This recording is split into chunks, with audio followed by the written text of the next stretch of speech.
Hi guys, मेरा नाम है सभ्या सचिन और मैं हूं भागलपुर बिहार से। और इस साल मैं जाने वाला हूं रसिया त्वेर स्टेट मेडिकल यूनिवर्सिटी में स्टडी करने के लिए।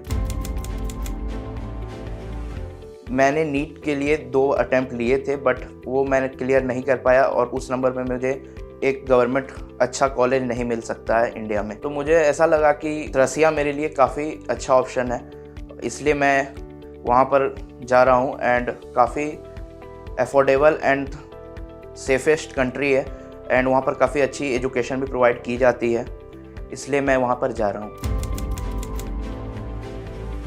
मेरा फेवरेट सब्जेक्ट मैथ नहीं था, इसलिए मैंने फिर बायो चूज़ किया। उसके बाद फिर मैंने 12th दिया। उसके बाद ही मैंने सोचा कि मुझे MBBS करना है, तो उसके बाद मैंने 2 अटैम्प्ट दिए नीट के बट नहीं हो पाया उसमें, क्योंकि मेरे मार्क्स उतने अच्छे नहीं थे जो कि मुझे इंडिया में एक अच्छा गवर्नमेंट कॉलेज मिले। रसिया का इमेज जो है मेरे माइंड में है कि एक तो काफ़ी अच्छा और सेफ़ कंट्री है और वहाँ के लोग भी काफ़ी फ्रेंडली हैं और ख़ासकर हमारा इंडिया रसिया रिलेशनशिप भी काफ़ी अच्छा है।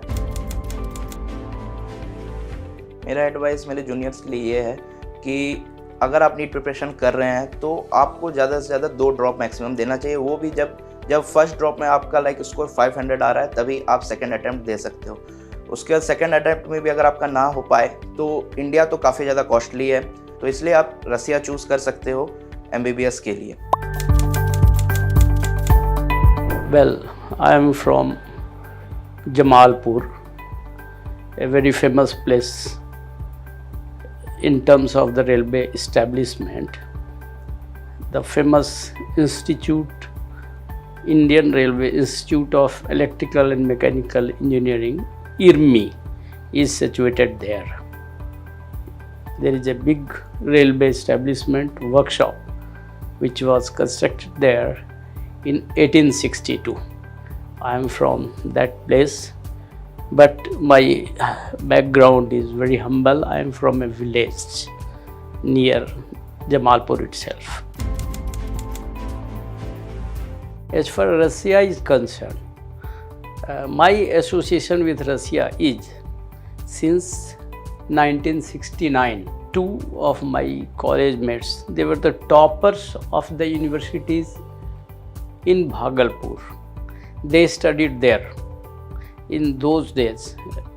That is People Friendship University. It was named as People Friendship University. Whenever he used to come to India, we used to know about the Russia, and then in those days it was a undivided Russia. So we have seen the Soviet Nari, Soviet land, Soviet Bhumi, Sputnik, etc. and the technology part of Russia. So I was interested in Russia since then, but we could not go to Russia. So it was a dream for me to go to Russia since those days, but my dream came through when my grandson Sabya Sachin is going there. So I am so happy, so impressed that no word can compensate the beauty of your institute, which in fact influenced me a lot. और जब ये बात चली कि भाई अपने बच्चे को पढ़ाना है तो मेरी तो इच्छा बहुत थी रसिया भेजें, लेकिन मेरा ग्रैंड चाइल्ड है।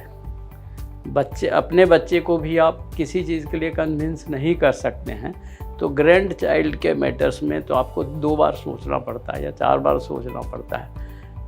तो इसलिए मैंने जब अपने ग्रैंड चाइल्ड को, मैं अपनी बिटिया को और अपनी वाइफ को आपके यहाँ आया और आपके टीम से मिला और आपका जो इंफ्रास्ट्रक्चर्स, प्रोफेशनलिज्म और लोगों को हैंडल करने के तौर तरीके को मैंने देखा और आपका देखा केयर करने का जो कंसर्न है लोगों के साथ, वो हमें बहुत आत्मसात किया।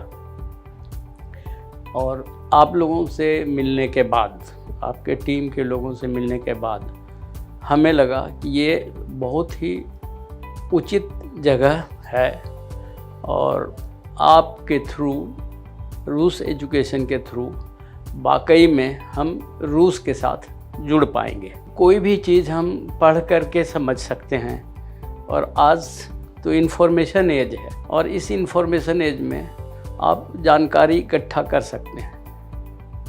और ख़ासकर भले पेरेंट्स ना पढ़े लिखे हों, लेकिन उनके बच्चे जो हैं आज के दिन, हर बच्चों को इतना ज़्यादा कंप्यूटर से भी, मोबाइल से भी हैं कि उनको सारी इन्फॉर्मेशंस का पता है। देखिए, हमारे दिमाग में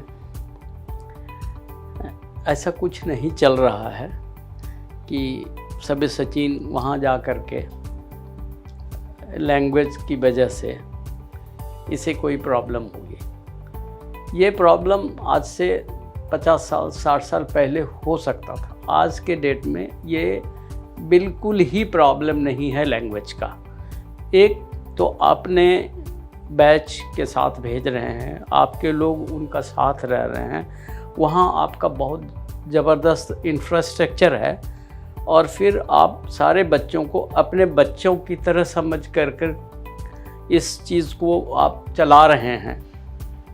तो ये हम हों ना हों, आप हैं और आप ही उनके गार्जियन हैं और आपके ही गार्जियनशिप में बच्चे वहाँ जा रहे हैं। तो इसलिए इस तरह का कोई डर वाली बात नहीं है। और जहाँ तक नए जगह की बात है, तो चूँकि आप मेडिकल से कनेक्टेड मैटर पे बात कर रहे हैं, तो क्या है कि एक मदर ने अपने बच्चे को पानी में जन्म दी थी, छोटा सा बच्चा, she was delivered in the water, और बच्चा तैर रहा था। उसके लिए तो it was a totally different. जो भी लोग अपने बच्चों को वहाँ भेज रहे हैं, तो उनसे मैं यही कहूँगा कि आप इस चीज़ को, इस भ्रम से मुक्त हो जाएं कि आपका बच्चा वहाँ जा कर के भाषा के अभाव में, दोस्ती के अभाव में, रिश्तेदारी के अभाव में उनको किसी तरह का कोई भी कष्ट होगा। और फिर जब वो वहाँ पढ़ने जा रहा है, तो आपका भी फ़र्ज़ है कि अपने बच्चों को पढ़ाएं, बताएं कि बेटा वहाँ जब आप जा रहे हो तो आप जिस उद्देश्य से जा रहे हो, और इस उद्देश्य को पूर्ति करने में काफ़ी लोगों का सहयोग है, काफ़ी लोगों का इन्वॉल्वमेंट है और काफ़ी लोगों के मन का सपना है। तो आप ही उस सपने को पूरा कर सकते हो और आपके साथ सारा जहां है, सारे लोग हैं, सारे रिश्तेदारों का आशीर्वाद है। और रूस एजुकेशन जब आपके साथ है तो आपको किसी तरह की कोई तकलीफ़ की चिंता ना करें।